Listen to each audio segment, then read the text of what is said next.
Yeah. Okay. Yeah, Thank you. it's okay. And we are sorry from our side. Yeah, please take over the It's okay. session. It's okay. It's okay.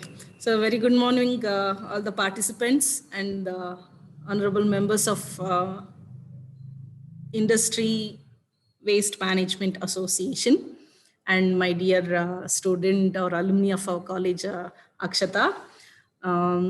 So here we are today to know about indoor air quality, exclusively about the industries. Okay, so in my presentation, I will be just dealing with what is indoor air quality is, why we have to more concerned about the indoor air quality, what are the causes and its health impacts. And to tell more about the indoor air quality in the industries, I have taken some case studies. As Akshata mentioned that there are more steel industries and then some textiles. So I have taken some important case studies which are conducted in India and also in the other abroads. Okay, and also I will be just focusing about the indoor air quality management in industries. Okay, with and lastly the conclusion. So as you know that air is one of the five essentials. So obviously the quality of the air that we breathe should be very important. Okay. So, but now due to the various activities of human, lot of pollutants are being emitted both in the indoor and also to the outdoor. So earlier we used to focus only about the outdoor air pollution, or we call as the ambient air pollution. We are not much concerned about the indoor air. But as the status today we are having exclusively in the developing countries, the quality of the indoor air is being deteriorated with respect to the various activity that we do. So which has resulted in a lot of deaths. So according to the statistics, around 488,000 people, premature deaths. Okay, please note it. It is premature deaths occur annually due to this indoor air pollution. Okay, so based on this statistics, so they observed that it is very much important to give the importance to the indoor air quality, and nowadays they are focusing more on the indoor air quality. So why more focus is given? Because as most of the researchers observed that indoor air is polluted almost twice, or sometimes even it will be 5 times higher than the outdoor air. Okay, and that depends on what activities or the materials that are used in those indoors. So depending on that, it will going to vary.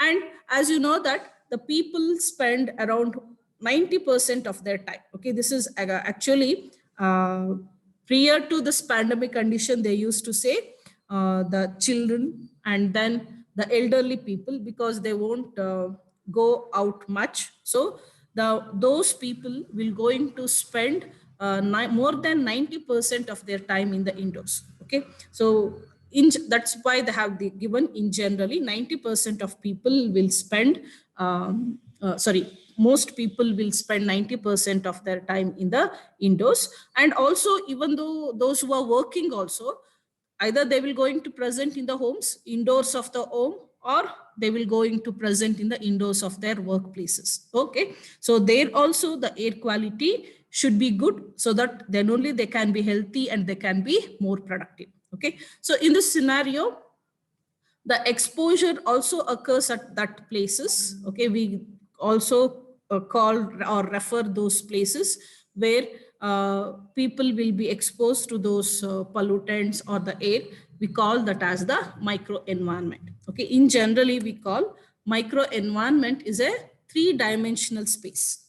So three-dimensional space, for example, in a home, we may have one living room, we may have one bedroom. So each component or the chamber we call as the micro environment. So this is a three-dimensional space where the level of pollutants at that particular given type is almost the same. Okay, so in those micro environments, we will going to spend our time either 90% or sometimes even the 100%. So obviously the air that is present in those micro environments should be of good quality. Okay. So this indoor air quality, we will going to refer with respect to the various parameters. Okay, in generally, so we may have a thermal comfort, we may have acoustic comforts, and we may also need some good visual environment, like a good light intensity should be present in that wherever either the workplace or in the home. And along with this, the quality of the air should also be good. Okay, so according to the researchers, we need all these environments at some particular or the required level. So if it is exceeds that, then that will going to result in the uncomfortableness, so which may leads to some stress in the human, or that may also leads to unproductivity in the employee. Okay, so that in generally we call as not comfortable, not conducive indoor environment. Okay, that in with respect to the air quality or whatever the chemical components that is present in that air will also going to matter a lot. Okay, so in generally we can say IAQ is refers to the nature of the conditioned air that circulates throughout that space. So whatever the microenvironment that we are considering, whatever the nature of the air, whether it is cooled air or heated air that circulates in that environment where we will going to work or live. So obviously that will going to have a very drastic impact on the human. Okay, so that we call as the indoor air quality. Or in generally, the quality of the air inside the buildings usually represented by the concentration of the pollutants and the thermal conditions that affect the health, comfort, and the performance of the occupants. Okay, so since we are talking about the industries, so when we consider the homes, we say it is with respect to health and comfort. But when we consider the industries, we will focus on the health and the performance of the occupants. That is nothing but the employees. So why more concern is given to IAQ? Okay, even though we had statistics about the premature deaths, but still not much concern was given earlier. But according to the Sustainable Development Goals, so which was initiated a few years back. So according to the Sustainable Development Goals, to overcome the social ills, so we have to take some strategies. Okay, so those strategies are referred as the Sustainable Development Goals. So those are the 17 goals which has to be taken by globally to overcome the social ills. So one is there should be no poverty. That is, poverty is the first social ill. So the first goal is to overcome that poverty.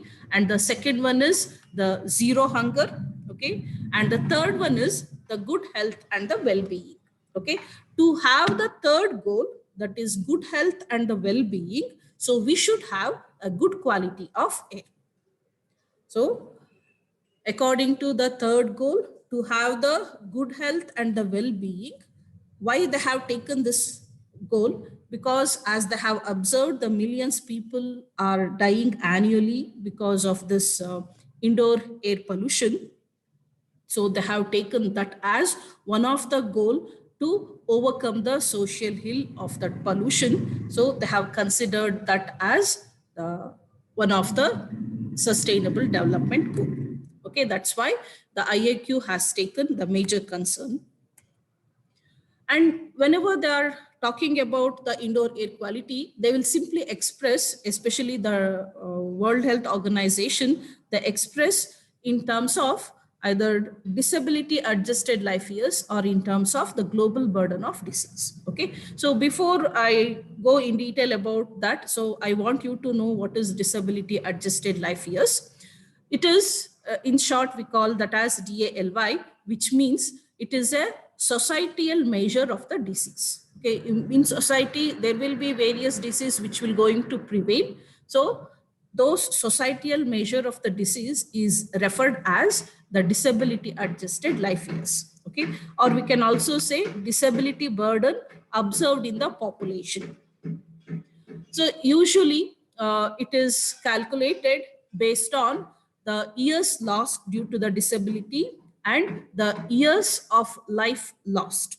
Okay, so actually disability adjusted life years is calculated by taking the sum of the years lost due to the disability plus the years of life lost. So combining this, they will going to get this disability adjusted life years.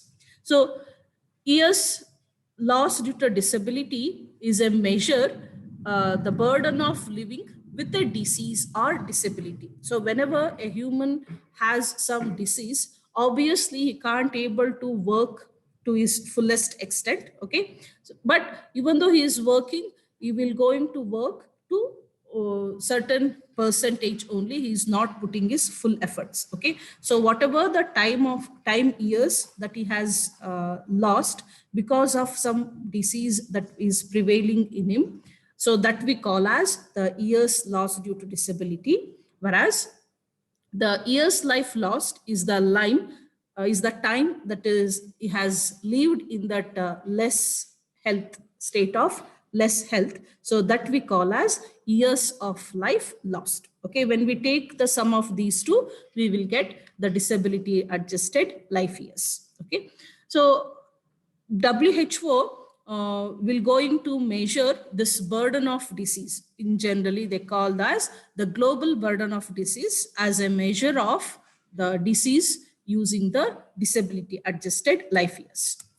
So we have known that there are various researchers have done on the indoor air pollution, which mainly linked with the health impacts of the occupants. Okay, both especially these researchers are done on household air pollutions, both in the urban and the rural areas. And they found that globally, there are a lot of adverse effects will be there because of this household air pollution on the human health. Okay, and according to the United States Environmental Pollution Agency, this indoor air pollution, it is ranked among the top 5 environmental risks. Okay, and since we are talking about the industries, it is very much important for the industries to be very familiar about what are the hazards that will be that the employees will be posed when they work in the poor air quality. So in this scenario, I'm just discussing about those points today.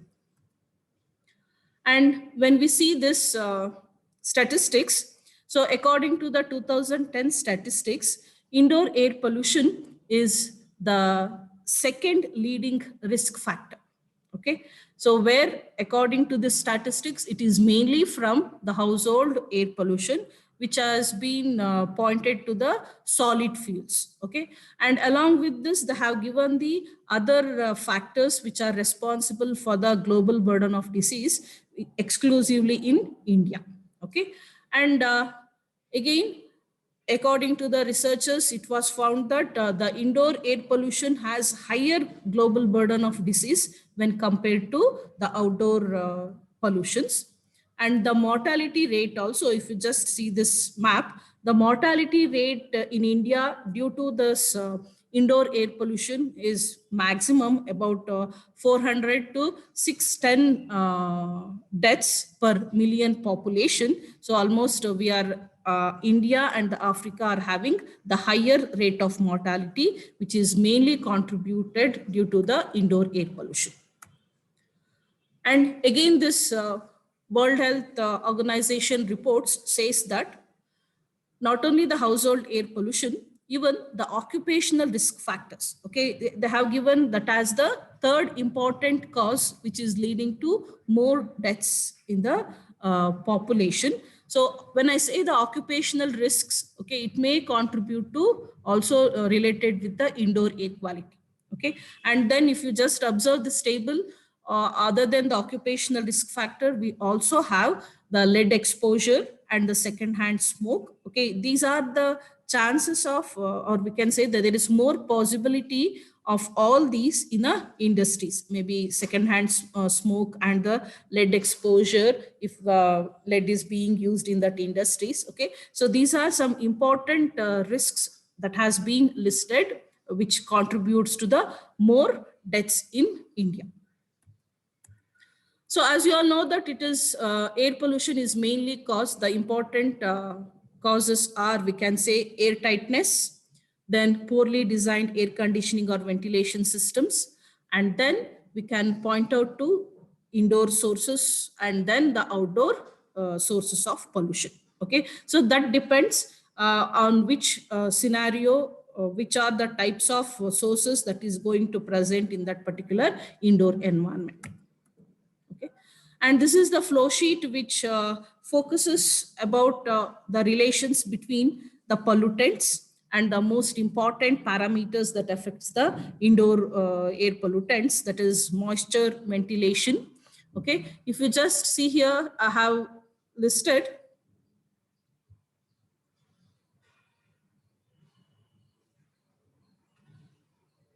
just a minute. Okay, if you see here, I have listed the indoor pollutants, okay, which are all the sources. So it may be the structural building materials that we use, or the furnishings that we use in our indoors, or the cleaning products, pesticides, and even if we use any pets, so it may have some biological agents, or there will be some allergens on those pests, okay, and other combustion products. Suppose if we have a firewood, if we are using the firewood for various purpose, okay, so all these will come under the indoor pollutant sources. Whereas the outdoor pollutant, there may be ambient air pollution due to vehicular sources, that is the traffic, or maybe the combustion, and other biological agents, the ozone and the pollen, especially which are released from the plants nearby. Okay, so these will going to interact with the indoor environment, and they, depending on the ventilation system that we are having in that indoor environment, there may be chance that the outdoor pollutants will enter into the indoor environment. Okay, and here we have just given the direct relation between the outdoor pollutant and the indoor environment, whereas the indoor pollutants, privation of these indoor pollutant will mainly depends on the ventilation system that we are having in that indoor environment. Okay, we can have a natural ventilation, we can also have the mechanical ventilation. So mainly the moisture is a very important factor that affects the interaction of these pollutants within the indoor environment. So if we have such type of pollutants, there will be chance of the odor problem. There may be thermal discomfort or humidity deposition on the walls, so which in turn will attract the allergens or the growth of the allergen on those walls where the humidity has get condensed, and there will be variation in the airflow rate, okay, in that particular 3D space, so which in turn will affect the comfort of the occupant and will have a health impacts. And also it may develop some unproductivity in the occupants. Okay, actually this is taken from some of the school studies. Okay, there are a lot of researchers that has done on the indoor air quality in schools, because the children are the most vulnerable group. Akshata, am I audible? Yes, ma'am. Yes, ma'am. Children are the most vulnerable group. So more researchers are done in the school environment, each classrooms. Okay, so this is one such flow diagram that I have taken from one of the research on the schools. So coming to the air tightness in the building. So the air tightness will mainly come in the building when we have the less of air supply, okay, inadequate supply of air, and that inadequate supply, what happens, it will make the interior or the pressure. Okay, because of the negative pressure, the pollutants which are present in the ambient will be sucked into the interiors. So that is one of the reason why most of the outdoor pollutants will get into the indoors. And not only the outdoor pollutants, but also there will be in the ground or in the whatever the adjacent ground that we are having, the foundations beneath the foundation, we are having the ground. So there will be some mineral exclusively, we call that as the radon. Okay, so radon is actually a radioactive gas which has produced as a byproduct during the conversion of this urea to thorium. Okay, so these radon, there may be chance that these radon will get entered through the foundation into the interior of the building because of this negative pressure. That is one of the important cause of air pollutant, and which is also has a carcinogenic effect. Okay, and not only that, even there will be release of odor and the other pollutants. Okay, exclusively we call as the bioaerosols. So there will be in the cracks within the buildings, the dust will the moisture. So there may chance that the biological organisms like fungi or the mold will grow, and because of this negative pressure, the whatever the spores that are released by these molds or the fungus will get into the indoor environment. Okay, that is again another cause. And the whatever the polluted air from the vents will be pulled into the interior of the building due to this negative pressure. Okay, so that is and that may leads to a syndrome, or the problem we call that as the sick building syndrome. So then we can have a poorly designed air conditioning system. So if we don't have a proper maintenance of this air conditioning system, so these are the AC ducts. You can see if we won't clean regularly or the maintenance is not good, so there will be a lot of fungus that will be grown. And whenever you switch on the AC, the spores of that fungus will get into those indoor environment, which are very allergic in nature, which will have which will going to cause a lot of respiratory infections. Okay, and not only that, even if the humidity is kept at a higher rate, then all those humidity will get condensed on the walls of the whatever the indoor environment, and you can just see here, you can able to observe the growth of the algae over that, and that also releases various bioaerosols into the indoor environment. Okay, and not only that, okay, here in this picture I have just shown the various types of the material which will release the indoor air pollutants.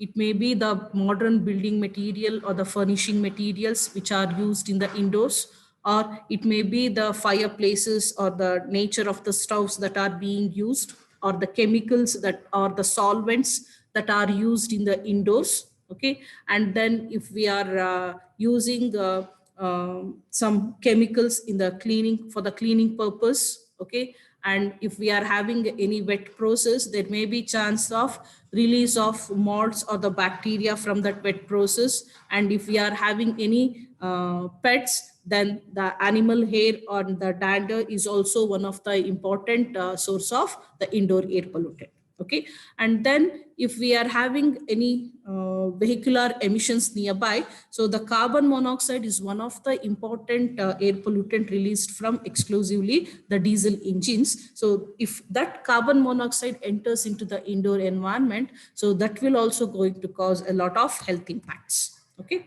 so these are the sources which are identified in office buildings exclusively, which will going to release some important pollutants like volatile organic compounds, which are generally released from the whatever the Xerox machines, the printers that we use. Okay, all these, and also it will going to release us the particulate matter. So these are some important pollutants that are usually present in the office buildings. Okay, so in this table, I have just listed what are the indoor air pollutants and what are their sources. So the most important I have listed here: the suspended particulate matter, oxides of sulfur, oxides of nitrogen, carbon monoxide, carbon dioxide, formaldehyde, volatile organic compounds, polyaromatic hydrocarbons, ozone, and other mineral dusts, we can say, the calcium, chlorides, silicon, cadmium. Okay, usually In homes, we won't find this, but in the office environments, exclusively in the industries, so we may have these types of mineral dusts, okay, because of the various process that are being done in the industries. And the asbestos, synthetic fibers, ammonia, mercury, and allergens, and the other viable organisms. Okay, there are various indoor air pollutants that are being released into in the indoors with respect to the various activities. Okay, I have just shown in the sources which are the activities that will be releasing that particular indoor air pollutants. So coming to the indoor air pollution and the health impacts, okay, the most important symptoms, or we can say the illness which are related with the bad air quality. So mainly it will affect the eyes, upper respiratory tract, lungs, skin. Okay, so these are the 4 organs which are usually affected when we have a very serious or a very bad quality of indoor air. Okay, I have also given the symptoms also. And with respect to the specific pollutant health effects, I can say oxides of nitrogen dioxide, irritation to the eyes and skins, then carbon monoxide, headache, shortness of breath, then higher concentration may result in the sudden deaths. Okay, this is one of the important indoor air pollutant which has a very drastic health impact. Okay, then VOCs, respirable suspended particulate matter, okay, which has a lot of respiratory, which causes a lot of respiratory illness, and that in turn leads to the asthma and even to the lung cancer.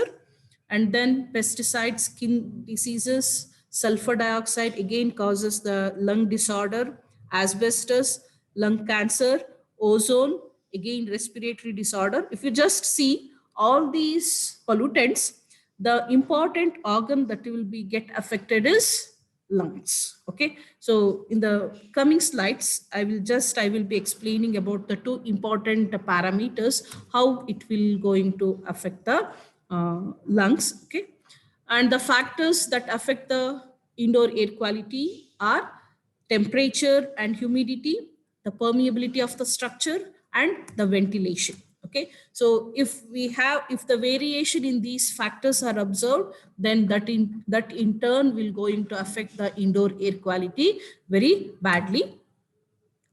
So coming to the temperature, so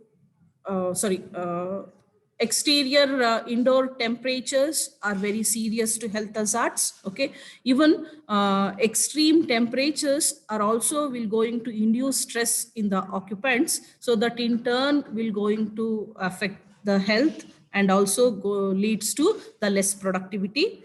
So similarly, the humidity, the low humidity will results in the various skin irritations and also the eye irritation, whereas excessive humidity in the indoors will leads to the cause of the mold problem, and which in turn attracts the dust mites. Okay, whereas permeability, okay, this permeability of the structure, it mainly due to the entry of the radon through the foundations. Okay, as I told you, radon is a radioactive gas which enter from the ground. So depending on the activity level of the radium 226 in the subsoil. Okay, all the places we don't find this radon, exclusively in the coastal areas, in the coastal sand, that if the radium is present, then there may be chance of converting that radium into radon is more. Okay, so its permeability will be more when compared to the other gases. Exclusively the terrains with high radon potentials are if that geology strata has more of alum shales, then the granite and volcanic rocks, and also due to as I told, high concentration of the radium 226 and the presence of eskers. Okay, so if the terrain has any of these, then there may chance that the radon will enter to the interior of the building. Okay, and not only that, even if the any waste is which is contaminated with the uranium, okay, if it is disposed, and on that disposed area, if we have constructed any of the facilities, then there may be chance that entry of the radon into the interior of the building.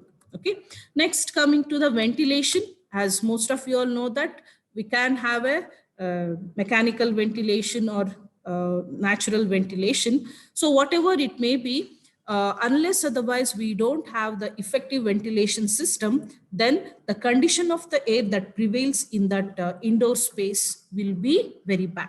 Okay, so whatever the nature, if we have a natural ventilation, we need to see that sufficient windows are provided with the whatever the required size, so that there will be cross ventilation from outdoor atmosphere to the indoor, and also from indoor to the outdoor. Okay, what happens if we have the cross ventilation? Whatever the pollutants that are released in the indoor environment will go out, and we will going to have the lesser concentration, or we can say the pollutants concentration will get diluted in the indoor if we have the cross ventilation. Okay, so this is possible only when we have an effective ventilation system.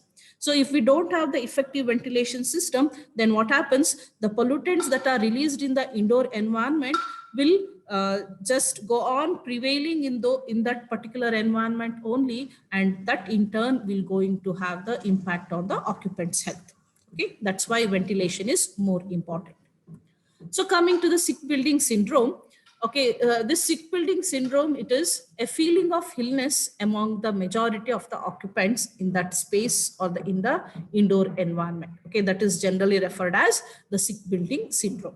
Sometimes the building occupants, usually when they enter to the new houses or the old houses where the maintenance is not proper, what happens? Some people, when they enter such buildings, they immediately have some irritation in their respiratory system. So we can say that occupants experience the acute health and also building has the sick building syndrome. So according to the International Labour Organization, so this defines sick building syndrome as a phenomena that occurs when 20% of the respondents, okay, not every one single individual, at least 20% of the respondents report symptoms associated with their respective place of work, that whatever it may be, the nasal congestion or irritation, nose irritation or skin irritations. Okay, so such symptoms are reported, then that specific air quality is not good, which may have the sick building syndrome. So these are the symptoms I have mentioned. So even this sick building syndrome will drastically affect the job satisfaction, or it will going to induce the work stress in the occupant, and that relates to the less productivity.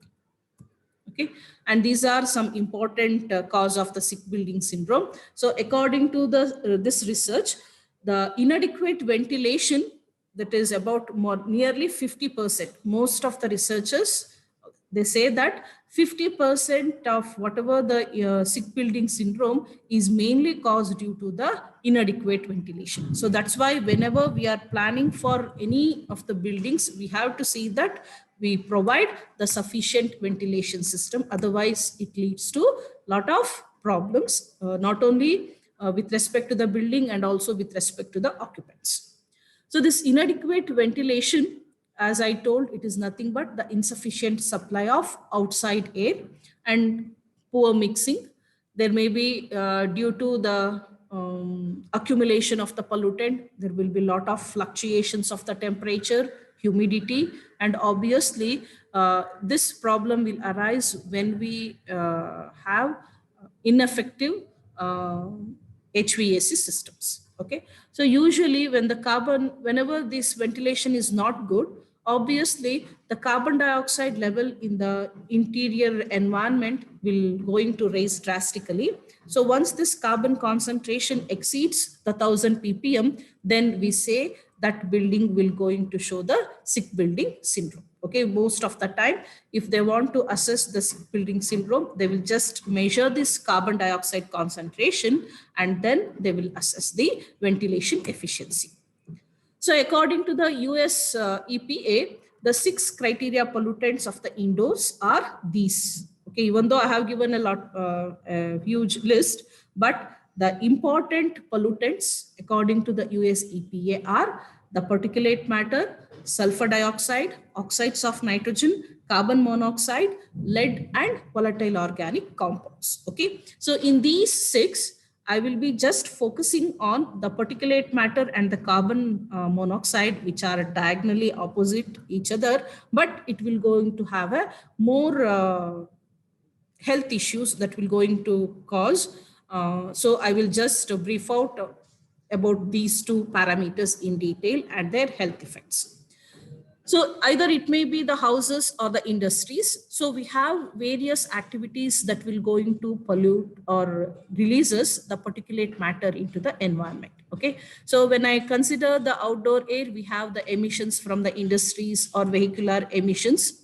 But when we consider the industries, so there are a lot of processes that releases the dusts. Okay. So it may be the batching process, blending, coating, conveying, crushing, drying, milling, mixing, packaging, screening, tipping, salting, sieving, weighing. Okay, all these activities will release us the dusts, which are nothing but the particulate matter into the environment.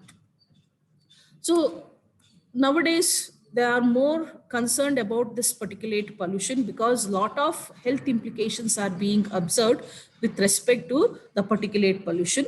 So even though the World Health Organization has given the guidelines that the respiratory suspended particulate matter can present in the air up to 35 microgram per meter cube of air, but the concentration that we are observing in the indoors of this particulate matter is more than the whatever the guideline that has given by the WHO. Okay, so here in this slide, I'm just focusing on what about the size of the whatever the particle that will going to prevail very next to us. You can just see a ball which is of in terms of centimeters. So now we are having a particulate matter, so which is very, very small. It will be in terms of nanometers. Okay, so we have 3 important particulate matters which will prevail in our environment, either indoor or outdoor. So we have PM10, so we call that as the coarse particle, PM2.5 fine particle, and PM0.1, so which we call as the ultra fine particles. Okay, usually in the ambient or outdoor we have this PM10, but in indoors the chance of prevailing of this PM2.5 and the ultra fine particles are more. Okay, okay, this is a scanning electron microscope image where these particulate matters morphologies are studied. So here I have mentioned about the spherules and the spherulites. Okay, the spherules are nothing but the agglomerated particulates which are having a very small size. Okay, these are nothing but the agglomerated particulates having a very small size. Okay, whereas these 2 are the spherulites, one individual particle, so that will agglomerate and it will going to be present in the form of chain of agglomerations like this. Okay, so if you can just imagine when we inhale such particles, so what will be the fate of this particle in our lungs? Okay, so why we are having so much of respiratory disorders because of this indoor air pollution? Because the most commonly prevailing pollutant is the particulate matter, which are having a size less than 2.5 microns. Okay, so these 2.5 microns, which we can call as either in the form of the spherules or in the form of the spherulite. So when it enters the lungs, it will going to deposit at the various sites depending on its size.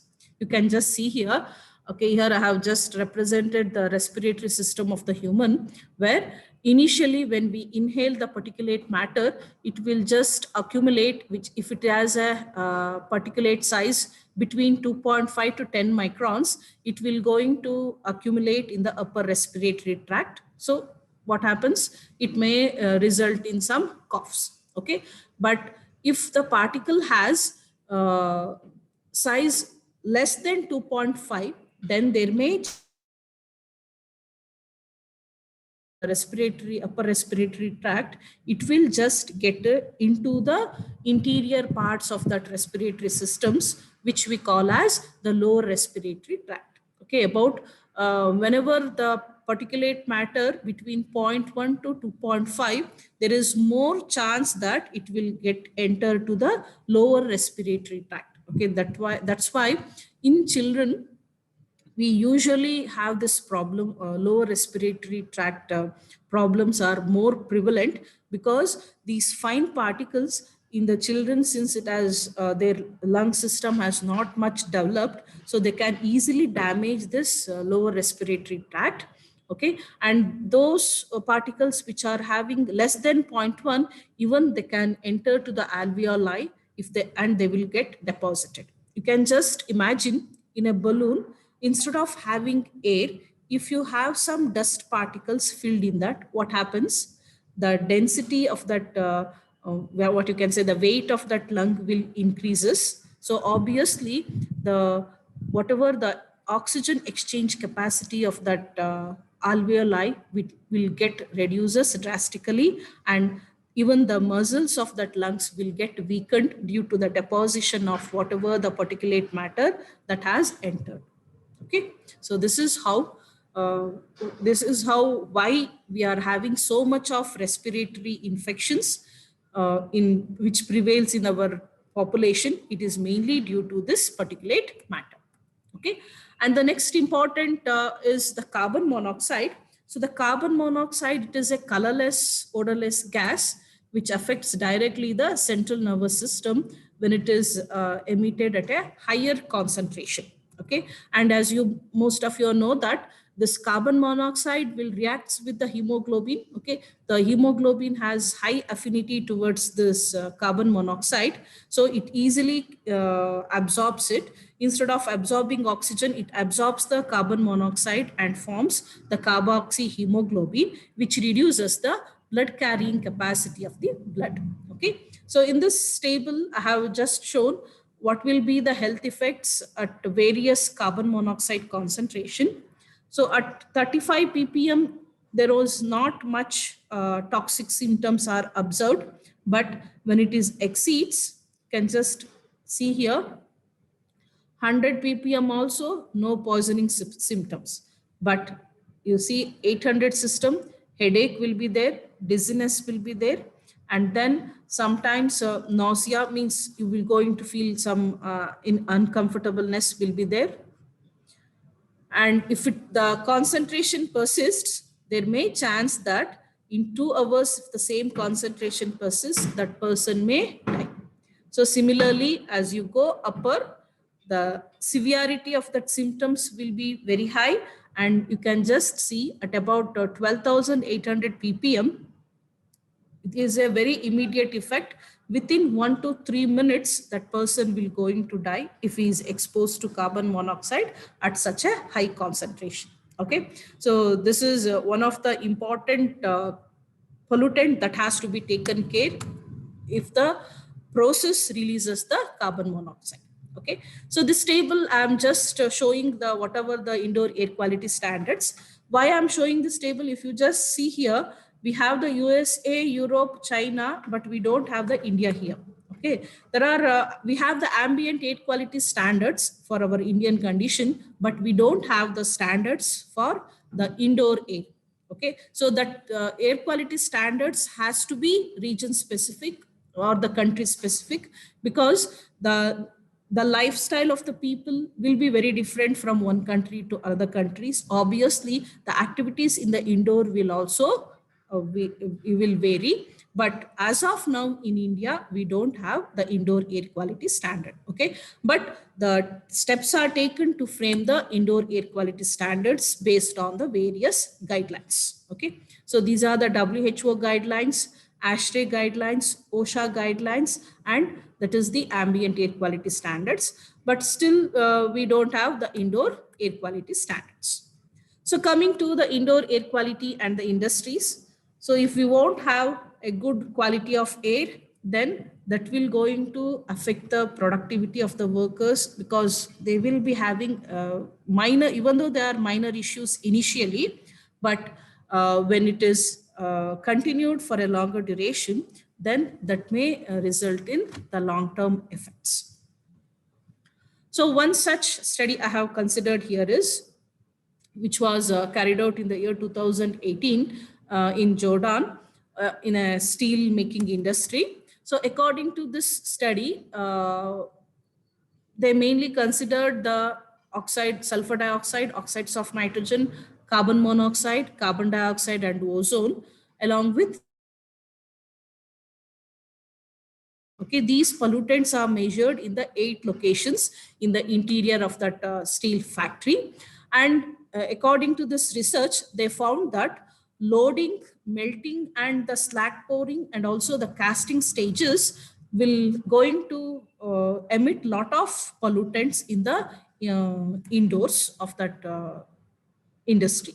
Okay, and also this authors concluded that the high concentration of this PM10 and PM2.5 will obviously affect the workers' health, and the type and the contamination of that scrap.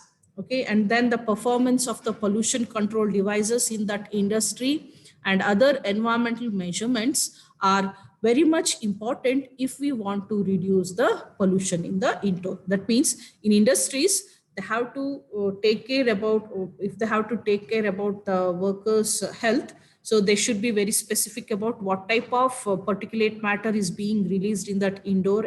Okay, and then what type of raw material is being used, and then obviously industries will going to have the air pollution control devices, so it should be maintained properly. If the performance of those air pollution control devices are not up to the mark, then the workers will get exposed to such toxic pollutants, so we have to take care. Okay, and again they have given some suggestions according to these researchers. Ventilation is very important in the interior of that industry, and we need to have a periodic medical checkup of the workers, and we have to enforce the workers to wear the PPEs. Okay, use of proper PPE is very much important, and we need to undertake the industrial hygiene studies. Okay, the industry should set up some committee to take care about this industrial hygiene. They have to study the whatever the activity that is being conducted in their industries. Will it be having any impact? Okay, so such type of long-term studies should be done, and then selection of the uncontaminated scrap, or in generally we can say the raw material should be used, and we need to install the adequate pollution control devices. Okay, that is the suggestions given by that first case study author. So coming to the second case study, where it has focused heavy metal exposure in the workplace and its health risk exclusively in the steel industries. Okay, I have taken more of the steel industries, as Akshata told that there are more of metal industries in this particular association. So I have focused much on this steel industry. So according to this, they assess the health risk of the workers in the smelting unit of a steel factory for the long term, to know the long term exposure of the heavy metals. Okay, and exclusively in this method, they have collected the particulates for the further analysis. PM10 was measured and it is analyzed. And according to this, the results show that the highest and the lowest concentration, the heavy metal that was found in this particular industry is the lead and the cadmium. Okay, even though the concentration of this lead, cadmium, and nickel was low and it is within the acceptable limit, but the chromium was found to be, okay, I think most of you are aware that the chromium is the most commonly used heavy metal in the industry process, especially when we are talking about either the electroplating or the steel industries. So chromium was found to be in a higher concentration and it was in the unacceptable level. Okay, and since they were talking about the heavy metal exposure health risks, okay, so they have calculated this inhalation cancer potential factor for the particular metals. Okay, so for the metals cadmium, nickel, lead and the chromium, they have calculated this inhalation cancer potency factor. So according to that potency factor, nickel and the lead were found to be almost very less potency of causing the cancer, whereas the cadmium and the chromium was cadmium was bit high, whereas chromium has a very high highest potency of causing the cancer. Okay, so that's why the authors recommended to use proper respiratory equipments and also to have a good local ventilations so that they can reduce the exposure of the workers to such type of metal dusts. Okay, and okay, that's what they have mentioned. Particularly, P1 and P2 grade dust mask should be used in those industries where there is chance or risk of airborne particles containing the chromium. Okay, then another case study where evaluation of respiratory symptoms with respect to spirometry of the lung was carried out.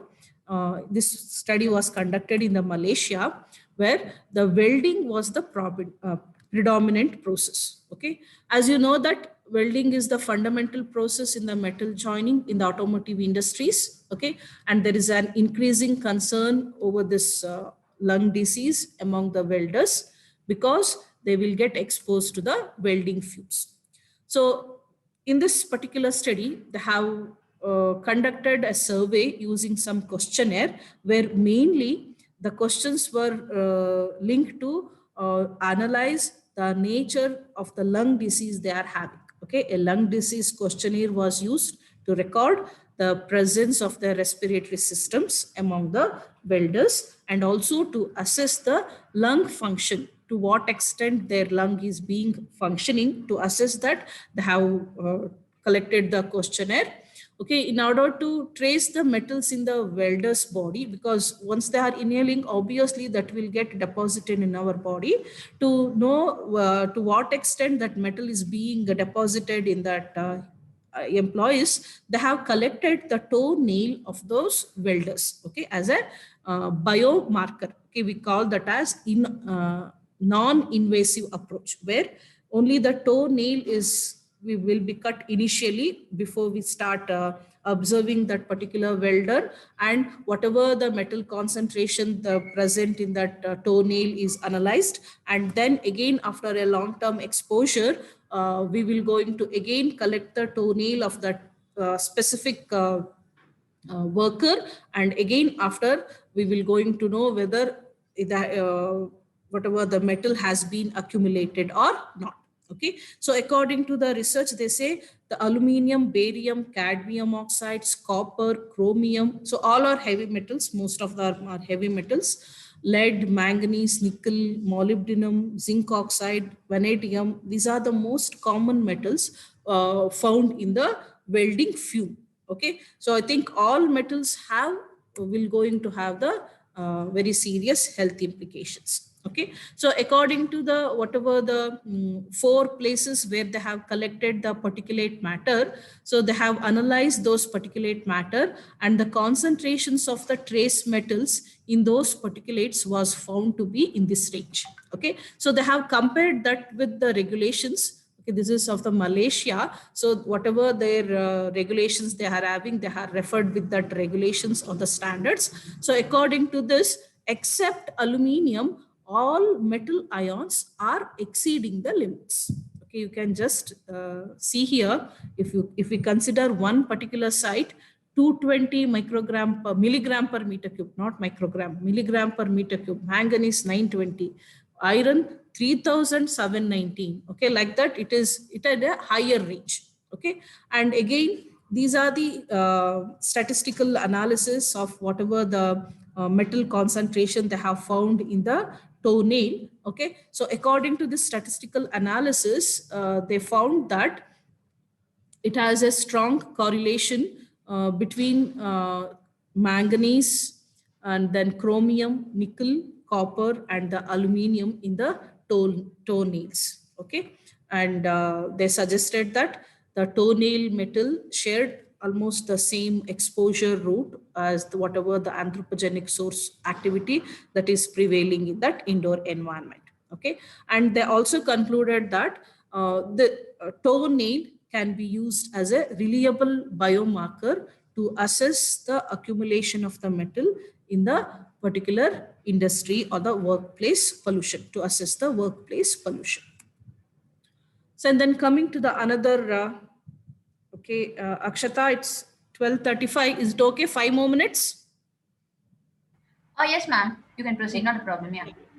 Okay, there is one more study, assessment of indoor air quality in the metal industries. It is our Indian study, which was conducted in the Delhi. So this metal industry, as you know, that it is the backbone of our industrial development. And in this, they have considered the industry which is in Mayapuri industrial area. They carried out in the 3 phases. In the first phase, the study was collected awareness about the indoor air quality and their health effects with respect to the owners and the employees. And then in the second phase, they monitored the indoor air quality randomly at the selected premises or the enterprises with respect to carbon dioxide, PM 2.5 and PM 10. And also they have checked for the presence of the dampness and the mold. And in the third phase, they have spread the awareness about the indoor air quality exclusively among the employees. Okay, and according to this research, the authors say they conclude that the buildings create shelter and condition for working, learning, and the leisure and the comfort living. But the holistic approach for creating indoor air quality in building is required with respect to the different disciplines and harmonization with the policies and the regulations. Okay, and they say that numerous determinants of healthy, productive, and comfortable indoor environment must be considered among the other outdoor air pollutants and the climate, as well as the expectations and the behavior of the building users. Okay, that depends. So this has to be underlined. Expectations of the behavior of the building users is very much important. But in generally, we need to bring the awareness among the employees about the indoor air quality and the use of the PPEs. And also they should be aware about the working of the pollution control equipments. If not, that will be in turn will affect their health. So those awareness should be brought in the employees and even to some extent the owners regarding the indoor air quality. Okay, and this is one of the case study which I have taken with respect to the textile, which is from the Bangladesh. So in this, this study is taken with respect to the textile workers and their healthy, and also they have compared the textile workers will compared with some other healthy control persons. Okay, they have referred as the subjects. And the samples were collected from the 15 textile industries which are located in the Dhaka division. And then 30 volunteer textile workers are involved in this research work. And other than the textile workers, 30 volunteers of the office workers, which they have called as the control group. Okay, and all these, whatever the occupants they have considered as a sample, they are aged between 18 to 57 years. Okay, and in this, not only the particulate, even they have considered the noise also one of the important parameter of the indoor air quality. Okay, so in this study, the noise level varied between 78 decibels, and the formaldehyde is one of the indoor air pollutant. So it's about 141 microgram per meter cube, was found to be significantly high in the indoor environment when compared with those of that office area, okay, which is bit less. And they also collected the daily average suspended particulate matter concentration. So PM 2.5 was around 322 microgram per meter cube, whereas PM 10 was about 411 microgram per meter cube. So which was found to be bit very high when we compared with the WHO guideline. It is just 35 microgram per meter cube, but we are having 322 and 411. And even in the control area also, it is more than the whatever the guidelines specified by the WHO. Okay, so here they used to study with respect to oxidative stress. So they have taken the three types of this oxidative stress: PMDA and PCD and PSCE. Okay, so where PMDA and the PCD were significantly increased, whereas PAC were decreased in the textile workers when compared with the other control samples or control subjects. So what authors have suggested is to overcome this oxidative stress, okay, which will in turn reduces the productivity among the workers. The supplementation should be given through antioxidants, with respect to some vitamins. Then there may be chance that if we have such type of oxidative stress, with the help of this vitamin E or the ascorbic acid, it may be possible for those occupants to overcome this oxidative stress. Okay, so that is the suggestion given by those researchers. So coming to the indoor air quality management, so I just want to say, if we want to control or manage the situations, we can take the measure with respect to three. One is the source management, the second one is the administrative control, and the third one is the engineering control. So when I say the source management, so it's mainly depending on whatever the source through which the pollutants are emitted. Maybe we can go for less VOC products. Then we can use the clean fuels, which emits less of the particulate matters, and also we can replace the building material which emit less of volatile organic compounds, and also other activities of the occupants we can able to reduce, like use of any solvents, chemical solvents, or the cigarette smokes. So all those can be reduced. That we can call as the cigarette smoke, we can call as the second-hand smoke. Exposure to the second-hand smoke can be reduced drastically if we educate the people. Okay, so coming to the administrative control, so we can classify this administrative control into three groups as the work schedule, education and awareness, and housekeeping. So work schedule, so we can eliminate or we can reduce the amount of time the worker will be exposed to specific pollutant if it found to be very carcinogenic, or we can reduce the amount of chemical being used, and then we can control the location of that chemical use as far as possible. Okay, whereas coming to the education and awareness, we need to educate the people who work. If the scenario is like that, if we can't replace that chemical, we can't reduce that chemical, we need to bring about the awareness among the workers or the employees. We need to go for some alternatives. We need to educate them to use the PPEs properly. Use of PPE is not sufficient. Use of PPE properly is very important. So where the education of the employees is very important, and then we should have a good housekeeping system. As far as possible, we have to prevent such activity where the dirt or the dust is released into the environment very frequently, and we need to enclose such areas. Then we need to dispose the garbage timely, and we have to store it properly. And also we need to choose the cleaning products that will going to minimize the introduction of the pollutants in the into the indoor environments. Okay, some engineering controls that we can adopt is we can go for a good HVAC systems, and also managing and the maintenance of that HVAC system is very important. And we can, if possible, if it is a small indoor environments where not of much of the pollutants, by introducing some indoor plants, we can able to reduce the pollution to maximum extent. Or we have to go for suitable PPEs, and we can also go for the air purifiers.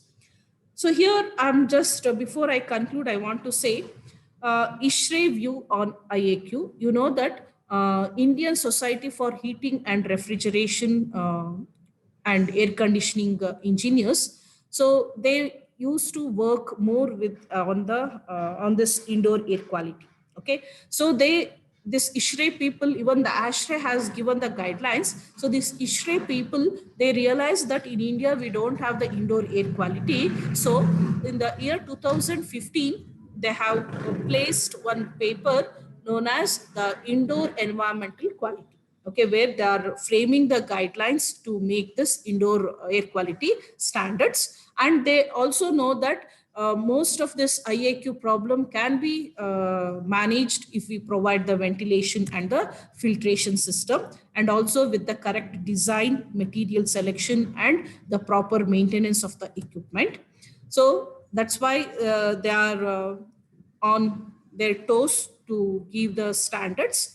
So the first version of this, they started in the year 2015, and the first draft version on the indoor air quality standards has been released in the year 2016. So they have collected the information whether these standards are okay. So, but still they have not yet released officially, but it is still under the revision. Okay, so with this point on the ISHRE, so I want to conclude this session. So we have known about the indoor air quality in generally and the prevalence in the industries. So I can say the current building regulations or whatever the standards that we are having is less concerned about this indoor air quality. Okay, so it can be improved only when we change some policies. So the all policies should be towards the public health, and also we need to change some policies of the urban planning and also the building design sectors, which will contribute more towards the indoor air quality. Okay, and then the reduction of the indoor air pollution can reduce the risk for the workers, and also the whatever the health impairment severity can be reduced drastically if we reduce the indoor air pollution. So there is a need presently, there is a need to prioritize this design strategies. Either it may be the industrial buildings or the residential buildings. So the design strategies should be taken to improve the indoor air quality, and then they can able to, then only the employees or the workers will able to develop a strong immune system to fight against the various, either the viral outbreak or to fight against the various health implications that may be caused due to the poor air quality. Okay, so with this, I thank you for your patience.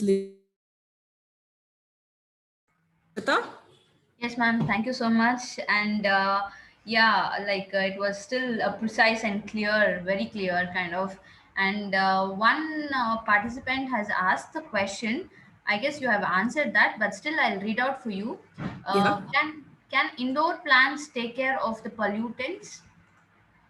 Yeah, actually, there are a lot of researchers that are done on this indoor air pollutants. Okay, there are some specific species of the indoor plants which we can able to place in the indoors, and we can able to reduce the pollutant to some extent. Okay, as in houses we can able to reduce to the maximum extent, but in case of the industries, I can't say we can't just rely on the only on the plants. Okay, in industries, we need to take some other strategy. Okay, but indoor pollutants will definitely will reduce us the pollution.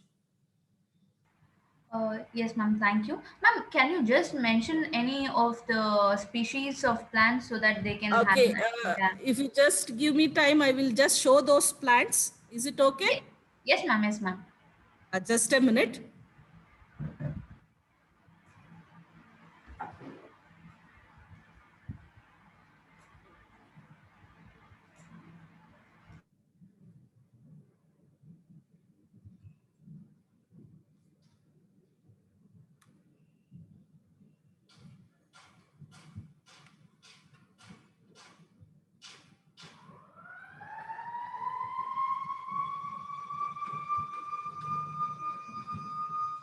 Okay, these are some plants. Hope you are able to see the slide. Yes, ma'am. Yes, ma'am. Akshata, okay, Yes, ma'am. snake plant. Okay, this is one type of indoor plant which we can able to use. Then peace lilies, then spider plant. Okay, these are few important plant species where more researches are done on this, and these plants have proved to reduce the air pollution, indoor air pollution. Okay, okay, ma'am. Fine. Thank you. And two people, yeah, one more from Karthik. There is a question. No, no, no. He has appreciation, given appreciation to you. And You? Mr. Karthik, CM.